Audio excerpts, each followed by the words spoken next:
Have you ever felt too small to face a giant problem?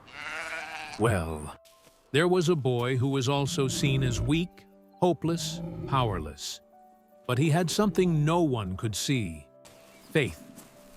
This is the story of how a simple shepherd boy challenged a warrior feared by an entire army, and won. But wait, it didn't happen the way you're imagining. Before the stone flew, a lot had to happen first. Come with me to discover what this boy had that the others didn't. This is the story of David, the boy who faced the impossible. David was the youngest. While his brothers trained for war, he cared for his father's sheep. Alone in the fields, he learned how to listen.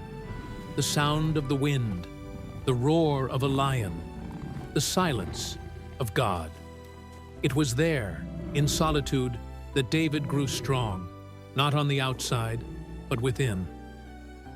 One day, his father sent him to deliver food to his brothers at the battlefield. David went, light-hearted, with no idea that day would change everything. When he arrived, he saw an army standing still, paralyzed by fear. Across the valley stood a giant, covered in iron, shouting, "Send someone to fight me! If he wins, we'll be your slaves. But if I win, you'll be ours." It was Goliath, 3 meters tall, a sword as heavy as a tree.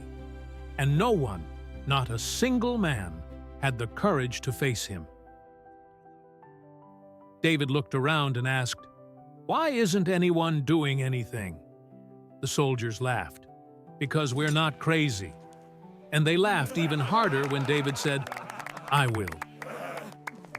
Yes, he, just a boy, chose to face the greatest warrior of the Philistines, but not with armor, not with a sword, with a sling and faith.